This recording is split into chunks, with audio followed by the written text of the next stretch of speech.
ಮಾನ್ವಿ ಪರಿಶಿಷ್ಟ ಪಂಗಡ ಇಲಾಖೆಯ ತಾಲೂಕು ಅಧಿಕಾರಿ ಮಹಾಲಿಂಗಪ್ಪ ಇಂಗಳದಾಳ್ ವಸತಿ ಶಾಲೆಯ ವಿದ್ಯಾರ್ಥಿಗಳಿಗೆ ಸೌಲಭ್ಯ ನೀಡದೆ ಲಕ್ಷಾಂತರ ರೂಪಾಯಿ ಹಣ ಲೂಟಿ ಮಾಡಿರುವ ಆರೋಪ ಕೇಳಿಬಂದಿದೆ. ರಾಯಚೂರು ಜಿಲ್ಲೆಯ ಮಾನ್ವಿ ಪರಿಶಿಷ್ಟ ಪಂಗಡ ಇಲಾಖೆಯ ಅಧಿಕಾರಿ ಮಹಾಲಿಂಗಪ್ಪ ಇಂಗಳದಾಳ್ ನೋಡೋಕೆ ಏನೂ ಅರಿಯದ ವ್ಯಕ್ತಿ ತರ ಇದ್ದು ಲಕ್ಷಾಂತರ ರೂಪಾಯಿ ಒಂದು ಏಜೆನ್ಸಿಗೆ ಹಾಕಿ ಪುನಃ ತಾನೇ ತನ್ನ ಫೋನ್ ಪೇ ಹಣ ವರ್ಗಾವಣೆ ಮಾಡಿಕೊಂಡಿರುವುದು ವಾಲ್ಮೀಕಿ ಸಮಾಜದ ಮುಖಂಡರು ಬಯಲಿಗೆಳೆದಿದ್ದಾರೆ. ಮಹಾಲಿಂಗಪ್ಪ ಸಾಹೇಬ್ರೆ, ಮಕ್ಕಳ ಹೆಸರಿನಲ್ಲಿ ಲಕ್ಷಾಂತರ ಹಣ ಲೂಟಿ ಮಾಡುತ್ತೀರಾ ಅಂದ ಮೇಲೆ ಬಡ ಮಕ್ಕಳಿಗೆ ಸೌಲಭ್ಯ ನೀಡದೇ ಇರುವುದು ನೋಡಿದರೆ ನಿಮಗೆ ಮಕ್ಕಳ ಶಾಪ ತಟ್ಟೋದು ಮಾತ್ರ ಗ್ಯಾರಂಟಿ. ಮಹಾಲಿಂಗಪ್ಪನನ್ನು ಕೂಡಲೇ ವರ್ಗಾವಣೆ ಮಾಡಬೇಕು, ಇಲ್ಲದಿದ್ದರೆ ಹೋರಾಟ ಅನಿವಾರ್ಯ ಎಂದು ವಾಲ್ಮೀಕಿ ಸಮಾಜದ ರಾಯಚೂರು ಜಿಲ್ಲಾಧ್ಯಕ್ಷ ಹನುಮೇಶ ನಾಯಕ ಗುಡುಗಿದ್ದಾರೆ. ಮಾನ್ಯ ಪರಿಶಿಷ್ಟ ಪಂಗಡಗಳ ವರ್ಗಗಳ ಇಲಾಖೆಯ ಅಧಿಕಾರಿಯನ್ನು ಭೇಟಿಯಾಗಲು ಬಂದಿದ್ದೇವೆ. ನಾವು ಇವತ್ತು ಸತತವಾಗಿ 3 ದಿನದಿಂದ ಬಂದಿದ್ದೇವೆ. ಬಂದರೂ ಕೂಡ ಅವ್ರು ಸಿಗ್ತಾ ಇಲ್ಲ. ನಾನು ಜಲ್ಲಿ ಆಂಜನೇಯ, ನೀರ್ಮಂಡ್ ತಾಲೂಕಿನ ನಮ್ಮ ಪರಿಶಿಷ್ಟ ವರ್ಗಗಳ ಇಲಾಖೆಯ ಅಧಿಕಾರಿಗಳಾದಂಥ ಮಹಾಲಿಂಗಪ್ಪ ಇಂಗಳದಾಳ್ ಅವರು, ನಾನು ಇಲ್ಲಿಗೆ ಸುಮಾರು 3 ದಿನ ಆಯಿತು ಬರ್ತಾ ಇದ್ದೀನಿ, ಸಿಗ್ತಾ ಇಲ್ಲ. ಎಲ್ಲಿಗೆ ಹೋಗ್ತಾರೋ, ಯಾವುದ ಸಮಯದಲ್ಲಿ ಬರ್ತಾರೋ ಗೊತ್ತಿಲ್ಲ. ಬೆಳಗ್ಗೆ 8 ಗಂಟೆಯಿಂದ ಕಾಯ್ತಾ ಇದ್ದೀವಿ. ಆ ಅಧಿಕಾರಿಗಳು ಇದುವರೆಗೆ ನಮಗೆ ಸಿಗ್ತಾ ಇಲ್ಲ. ಫೋನ್ ಕೂಡ ಸ್ವಿಚ್ ಆಫ್ ಆಗಿದೆ. ಈ ರೀತಿ ಆಗಿಬಿಟ್ರೆ ಸಮುದಾಯದ ಕೆಲಸಗಳು ಹೇಗೆ ಆಗಬೇಕು? ಅಧಿಕಾರಿಗಳೇ, ತಮ್ಮನ್ನು ಯಾರಾದರೂ ಜಿಲ್ಲಾಧಿಕಾರಿ ಕರೆದಿದ್ದಾರಾ, ತಾಲೂಕು ದಂಡಾಧಿಕಾರಿ ಕರೆದಿದ್ದಾರಾ, ಇಲ್ಲ ಪ್ರಧಾನಮಂತ್ರಿ ಕರೆದಾರಾ, ಇಲ್ಲ ಮುಖ್ಯಮಂತ್ರಿ ಕರೆದಾರಾ? ತಮ್ಮ ಸಮಯ, ಡ್ಯೂಟಿ ಸಮಯ 8 ಗಂಟೆಗೆ, ಇದುವರೆಗೆ ಆಯಿತು ಬಂದಿಲ್ಲ. ಎಲ್ಲಿಗೆ ಹೋಗಿದ್ದೀರಿ ನೀವು? ಸಮುದಾಯ ಕಾರ್ಯಕ್ರಮ ಏತರ ಆಗಬೇಕು ನಮಗೆ ಹೇಳಿ. ಆದಷ್ಟು ಬೇಗನೆ ಉತ್ತರ ಕೊಡಿ. ಇಲ್ಲಾಂದರೆ ನಾಳೆ ದಿನ ನಿಮ್ಮ ಕಾರ್ಯಾಲಯವನ್ನು ಬೀಗ ಹಾಕಿಬಿಟ್ಟು ಒಳಗೆ ನಾವು ಹೊರಗಡೆ ಧರಣಿ ಮಾಡಬೇಕಾಗುತ್ತೆ. ಎಲ್ಲಿದ್ದೀರಾ? ಬೇಗ ಉತ್ತರ ಕೊಡಿ. ಮಾಲಿಂಗಪ್ಪರೇ, ಎಲ್ಲಿದ್ದೀರಾ? ನಾವು 3 ದಿನದಿಂದ ನಿಮ್ಮನ್ನು ಹುಡುಕ್ತಾ ಇದ್ದೀವಿ, ನಮ್ಗೆ ಸಿಗ್ತಾ ಇಲ್ಲ. ಇಲ್ಲಾಂದರೆ ಮೊಬೈಲ್ ಆದರೂ ಆನ್ ಮಾಡಿ, ನಾವು ನಿಮಗೆ ಮೊಬೈಲ್ ಮುಖಾಂತರ ಆದರೂ ಮಾತಾಡೋಣ. ಸಮುದಾಯದ ಕೆಲಸಗಳಿದೆ, ಈ ಥರ ಸ್ವಿಚ್ ಆಫ್ ಮಾಡ್ಕೊಂಡು ಕುತ್ಕೊಂಡ್ಬಿಟ್ರೆ ನಾವು ಏನು ಮಾಡೋಣ? ಆದಷ್ಟು ಬೇಗನೆ ಎಲ್ಲಿದ್ದೀರಿ? ಇಲ್ಲಾಂದರೆ ದೀಪ ಹಚ್ಚಿ ಹುಡುಕ್ಬೇಕು ನಿಮ್ಮನ್ನ. ಇಲ್ಲಿಗೆ ಸಮುದಾಯದ ಕಾರ್ಯಕ್ರಮಗಳು ಆಗ್ತಾ ಇಲ್ಲ ಮಾನ್ವಿ ತಾಲೂಕಲ್ಲಿ. ಯಾಕಂದರೆ ಇಲ್ಲಿ ಜನಪ್ರತಿನಿಧಿಗಳು ಆಗಿದ್ದಾರೆ, ಆದರೆ ಅವ್ರ ಪರ ತಾವು ಕೂಡ ಹಾಗೆ ಇದ್ದೀರಿ. ಎಲ್ಲಿದ್ದೀರಿ? ನಿಮ್ಮ ಹತ್ರ ಬರ್ತೀವಿ, ಫೋನ್ ಮಾಡಿ.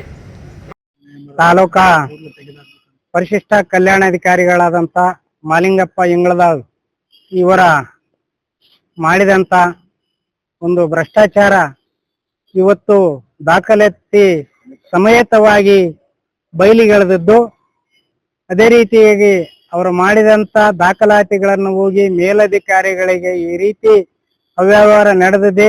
ಈ ರೀತಿ ಏನಪ್ಪ ಅಂತಂದ್ರೆ ವಿದ್ಯಾರ್ಥಿಗಳಿಗೆ, ಪರಿಶಿಷ್ಟ ಪಂಗಡದ ವಿದ್ಯಾರ್ಥಿಗಳಿಗೆ ಏನಪ್ಪ ಅಂತಂದ್ರೆ ಮೋಸ ಆಗ್ತದೆ.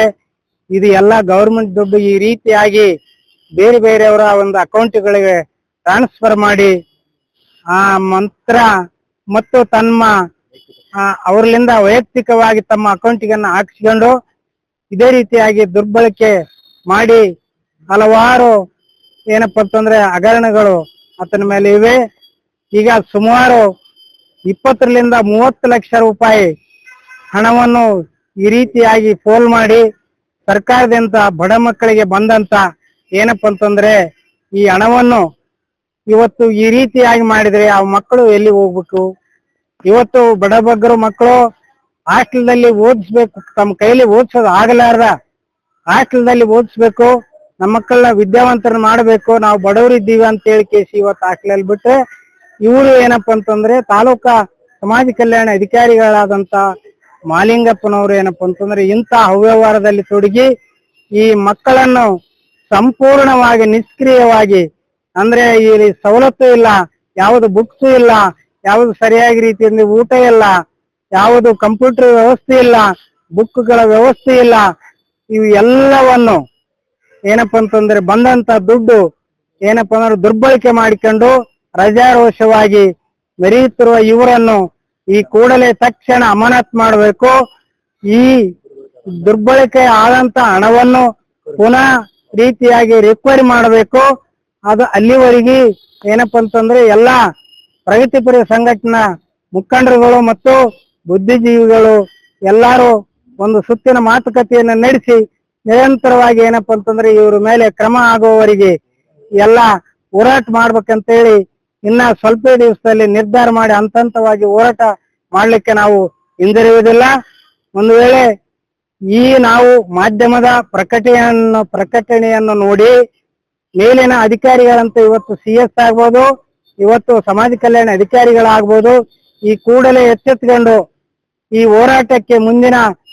ಹೋರಾಟಕ್ಕೆ ಎಡೆ ಮಾಡಿ ಕೊಡದಂತೆ ಈ ಕೂಡಲೇ ಅವರ ಮೇಲೆ ಕ್ರಮ ಜರುಗಿಸಬೇಕಂತ ಹೇಳಿ ಮನವಿ ಮಾಡುತ್ತಾ, ಒಂದು ವೇಳೆ ಇದೇ ರೀತಿಯಾಗಿ ಮುಂದುವರೆದಲ್ಲಿ ಇವರು ವಿರುದ್ಧವಾಗಿ ಹಂತವಾಗಿ ಉಗ್ರ ಸ್ವರೂಪ ಹೋರಾಟ ಮಾಡಲಾಗುತ್ತದೆ. ಅದರಲ್ಲಿ ಮತ್ತು ಇಷ್ಟೆಲ್ಲ ದಾಖಲಾತಿ ಮುಂದಿಟ್ಟು ಇಷ್ಟೆಲ್ಲ ನಿಮಗೆ ತಿಳಿಸಿದ್ರು ಕೂಡ ಕ್ರಮ ಮಾಡಲಿಲ್ಲದ್ರೆ ಇದರಲ್ಲಿ ನೇರವಾಗಿ ನೀವು ಕೂಡ ಭಾಗಿಯಾಗಿರ್ತೀರಿ ಅಂತಂಬುದು ಇವತ್ತು ಜಗಜ್ಜೋರವಾಗಿ ಜನಗಳಿಗೆ ಏನಪ್ಪಾ ಅಂತಂದ್ರೆ ಅನುಮಾನ ಬರುವಂತ, ಸಂಶಯಾಸ್ಪದ ಒಂದು ಕಾರಣ ಮೂಡುತ್ತದೆ. ಹಾಗಾಗಿ ತಾವು ಈ ಜವಾಬ್ದಾರಿಯುತ ಅಧಿಕಾರಿಗಳಾಗಿ ಕೂಡಲೇ ಅವರ ಮೇಲೆ ಕ್ರಮ ಜರುಗಿಸಬೇಕು. ಇಲ್ಲದಿದ್ದಲ್ಲಿ ಹೋರಾಟ ಅಲ್ಲ ಸರ್, ಏನಂತಂದ್ರೆ ಕಾಂಗ್ರೆಸ್ ಸರ್ಕಾರ ಭ್ರಷ್ಟಾಚಾರ ರಹಿತ ಸರ್ಕಾರ ಅಂತ ಹೇಳ್ತಾರೆ. ಅಧಿಕಾರಿಗಳು ಈ ರೀತಿ ಇಷ್ಟೊಂದು ಭ್ರಷ್ಟಾಚಾರ ಮಾಡಿದ್ದಾರೆ, ಮಕ್ಕಳ ಹೆಸರಲ್ಲಿ ಲೂಟಿ ಮಾಡ್ತಾರೆ, ಏನ್ ಸರ್ ಇದೆಲ್ಲ? ಹೌದ್ರಿ, ಇವತ್ತು ಇವರು ಮೇಲೆ ಏನಪ್ಪಾ ಅಂತಂದ್ರೆ 187 ಕೋಟಿ ST ಹಗರಣ ನಿಗಮದಲ್ಲಿ ಆದಾಗ ಕೂಡ ಯಾವ ಸರ್ಕಾರ ಏನ್ ಕ್ರಮ ತಗಲಿಲ್ಲ. ಇವತ್ತು ಅದೇ ಒಂದು ಏನಪ್ಪಾ ಅಂದ್ರೆ ಮೇಲೆ ಅವರು ಕ್ರಮ ತಗೊಂಡಿಲ್ಲ. ಇಷ್ಟೆಲ್ಲ ದುಡ್ಡು ಹಗರಣ ಮಾಡಿದ್ರೆ ಇಲ್ಲಿ ನಾನು ಸಣ್ಣ ಪುಟ್ಟ 20-30 ಲಕ್ಷ 50 ಲಕ್ಷ 1 ಕೋಟಿ ಮಾಡಿದ್ರೆ ನನ್ಯಾರು ಏನ್ ಮಾಡೋರು ಅಂತೇಳಿ ಇವರು ಅದೇ ಒಂದು ಹುನ್ನಾರವನ್ನು ಇಟ್ಕೊಂಡು ಇಲ್ಲಿ ಮಾಡ್ತಾರಂತ ನಮ್ಗನಿಸ್ತಾ ಇದೆ. ಅಲ್ಲ ಸರ್, ಮಾಲಿಂಗಪ್ಪ ಅವರು ಈ ರೀತಿ ಒಂದು ರೀತಿಯಲ್ಲಿ ಸರ್ಕಾರದ ಅಧಿಕಾರಿಯಾಗಿ ಸರ್ಕಾರ ಕೆಲಸ ದೇವ್ರ ಕೆಲಸ ಅಂತ ಹೇಳ್ತಿದ್ದಾರೆ. ಈ ಮಕ್ಕಳ ಹೆಸರಲ್ಲಿ ಲೂಟಿ ಮಾಡ್ತಾರಂತ ನಾಚಿಕೆ ಆಗಲ್ವಾ ಸರ್? ಇಂಥ ಅಧಿಕಾರಿಗಳು ಬೇಕಾ ಸಮಾಜದಲ್ಲಿ ಮತ್ತು ರಾಜ್ಯದಲ್ಲಿ? ಇಂಥ ಅಧಿಕಾರಿಗಳನ್ನ ಕೂಡಲೇ ಇದ್ ಮಾಡ್ಬೇಕು. ಇಂಥ ಅಧಿಕಾರಿಗಳು ಏನಪ್ಪಾ ಅಂತಂದ್ರೆ ಇದ್ರೆ ಇದು ಜನಕ್ಕ ಮುಂದ ಹುಡುಗರಿಗೆ ಬಹಳ ಮಾರಕ. ಇಂಥ ಅಧಿಕಾರಿಗಳಿಗೆ ಕೂಡಲೇ ಅಮಾನತ್ ಮಾಡ್ಬೇಕು ಸರ್ಕಾರ. ನಮಸ್ಕಾರ, ನನ್ನ ಹೆಸರು ಅನಿಮೇಶ್ ನಾಯಕ್ ಸದಾಪುರ್, ಅಖಿಲ ಕರ್ನಾಟಕ ವಾಲ್ಮೀಕಿ ನಾಯಕ ಮಹಾಸಭಾ ಜಿಲ್ಲಾಧ್ಯಕ್ಷರು ರಾಯಚೂರು.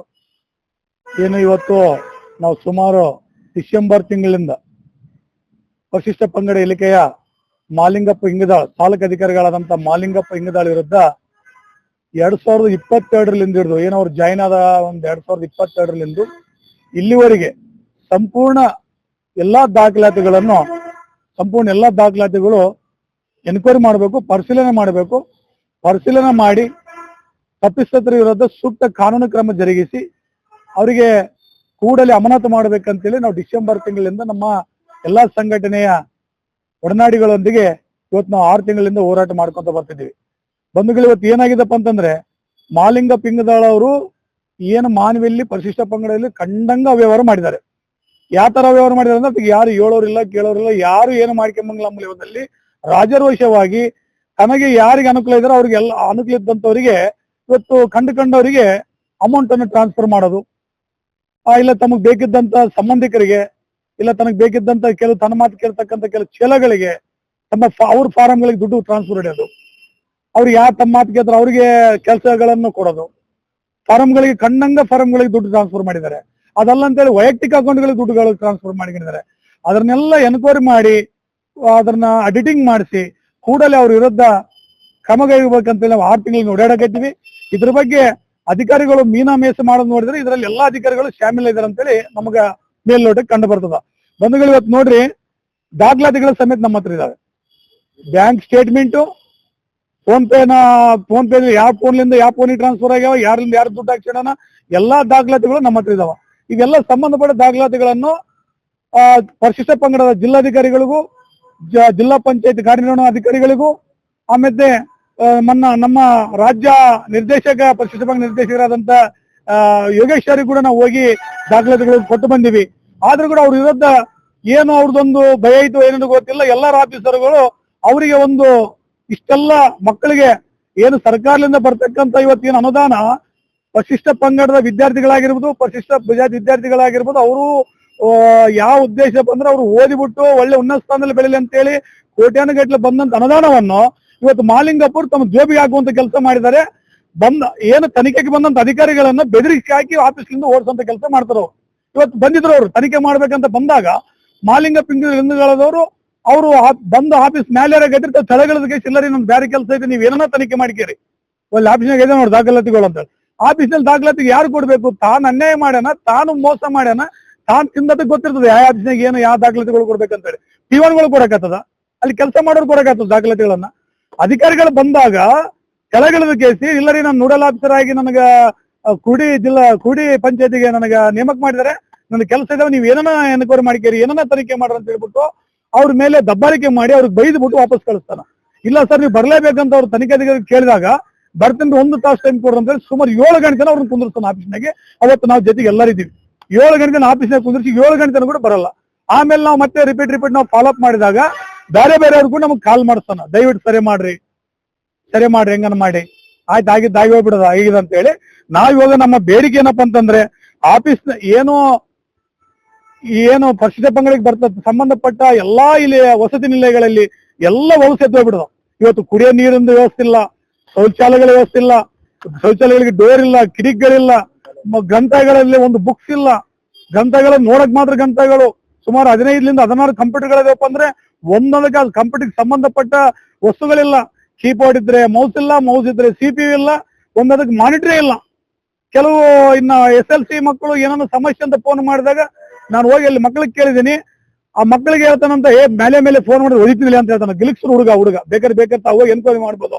10th ಓದ್ತಕ್ಕಂಥ ಒಂದು ಹುಡುಗ, ಸರ್ ಈ ತರ ಮೂಲ ಸೌಕರ್ಯಗಳು ಪ್ರಾಬ್ಲಮ್ ಇದಾವೆ ಸರ್, ನಾವು ಬಂದು ನಮ್ಗೆ ಏನಮ್ದು ಸರಿ ಮಾಡಿಕೊಡ್ರಿ ಅಂದ್ರೆ ಮೇಲೆ ಫೋನ್ ಮಾಡಿದ್ರೆ ಹೊಡಿತೀನಿ ಅಂತೇಳಿ ಹುಡುಗ ಧಮಿಕಿ ಹಾಕುವಂತ ಕೆಲಸ ಮಹಾಲಿಂಗಪ್ಪರು ಮಾಡ್ಯಾರ. ದುರಂಕಾರ ಮನುಷ್ಯ, ಬಹಳ ಅಹಂಕಾರ ಮನುಷ್ಯ. ಯಾವ್ದೇ ಹುಡುಗರು ಮಾಡ್ಲಿ ಹುಡುಗಿಯರು ಮಾಡ್ಲಿ ಏಕವಚನದಲ್ಲಿ ಮಾತಾಡ್ತಾನ. ಮತ್ತೆ ನಾನು ಇದೇ ಒಂದು ST ಹುಡುಗಿಗೆ ಫೋನ್ ಮಾಡಿ ಸರ್ ನಮ್ದು ಒಂದು ಟೂರಿನ ವಿಚಾರ ಮಾತಾಡ್ಬೇಕಂದ್ರೆ ಕೆಲಸ ಐತಿಲ್ಲ ನಿನಗೆ ಫೋನ್ ಮೇಲೆ ಮಾಡ್ತೀನಿ ಫೋನ್ ಇಡು ಅಂತ ಹೇಳಿ ಬೆದರ್ಸೋದು.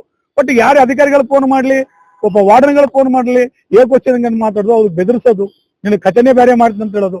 ಈ ತರ ಒಬ್ಬ ದುರಾಂಕಾರ ಮನುಷ್ಯ ಸುಮಾರು ನಮ್ಮ ಪರಿಶಿಷ್ಟ ಪಂಗಡದಲ್ಲಿ ಏನು ಮಕ್ಕಳಿಗೆ ಬರ್ತಕ್ಕಂತ ನಾನೊಬ್ಬ SC ಅಧಿಕಾರಿ ಇದ್ದೀನಿ, ನನಗೆ ಯಾವನು ಏನು ಮಾಡ್ಕೊಂಬಂಗಿಲ್ಲ ಅಂತ ಹೇಳಿ ಬೇರೆ ಕೂಡ ಫೋನ್ ಮಾಡಿಸೋದು, ಜನಪ್ರತಿನಿಧಿಗಳಿಗೆ ಫೋನ್ ಮಾಡಿಸೋದು, ಬೆದರಿಕೆ ಹಾಕ್ಸೋಂತ ಕೆಲಸ ಮಾಡಿ ಸುಮಾರು ಇವತ್ತು ನಮ್ಮ ದಾಖಲಾತಿಗಳನ್ನು ಕೈಯಲ್ಲಿ ಹಿಡ್ಕೊಂಡು ನಿಮ್ಗೆ ಹೇಳ್ತಿದ್ದೀನಿ, ಸುಮಾರು 20-30 ಲಕ್ಷ ರೂಪಾಯಿನ ಹಣವನ್ನು ಕಂಡವ್ರ ಅಕೌಂಟಿಗೆ ಟ್ರಾನ್ಸ್ಫರ್ ಮಾಡ್ಕೊಂಡು ಆಮೇಲೆ ತನ್ನ ಜೋಬಿಗೆ ಹಾಕೊಂಡು ಈ ತರ ದುರ್ಬಳಕೆ ಮಾಡಿದಂತ ಅಮೌಂಟ್ ಅನ್ನು ಸರ್ಕಾರ ಕೂಡಲೇ ಸಂಪೂರ್ಣ ತನಿಖೆ ಮಾಡಿಸ್ಬೇಕು, ಮತ್ತೆ ಸರ್ಕಾರ ರಿಕವರಿ ಮಾಡಿಸ್ಬೇಕು. ಅದ್ರ ಜೊತೆ ಕೂಡಲೇ ಅವನಿಗೆ ಅಮಾನತ್ ಮಾಡ್ಬೇಕು. 1 ವಾರದೊಳಗೆ ಏನಾದ್ರೂ ಅಮಾನತ್ ಮಾಡ್ಲಿಲ್ಲ ಅಂದ್ರೆ ನಾವು ಉಗ್ರವಾದ ಅಂತ ಹೋರಾಟ ಹಾಕ್ಯಂತೀವಿ. ಈ ಹೋರಾಟದಲ್ಲಿ ಏನಾದ್ರೂ ಹೆಚ್ಚು ಕಡಿಮೆ ಆದ್ರೆ ಇದಕ್ಕೆ ಸಂಬಂಧಪಟ್ಟ ಪರಿಶಿಷ್ಟ ಪಂಗಡದ ಜಿಲ್ಲಾಧಿಕಾರಿಗಳಾದಂತ ಶಿವಮಾನಪ್ಪ ಅವರು, ಆಮೇಲೆ ಜಿಲ್ಲಾ ಪಂಚಾಯತ್ ಮುಖ್ಯ ನಿರ್ವಹಣಾಧಿಕಾರಿಗಳನ್ನೇ ನೇರ ಕಾರಣ ಆಗ್ತಾರ, ನೇರ ಹೊಣೆ ಅವರೇ ಆಗ್ತಾರ ಅಂತ ಹೇಳಿ ಈ ಮೂಲಕ ತಮ್ಮಲ್ಲಿ ಮನವಿ ಮಾಡಿಕೊಳ್ತೇನೆ.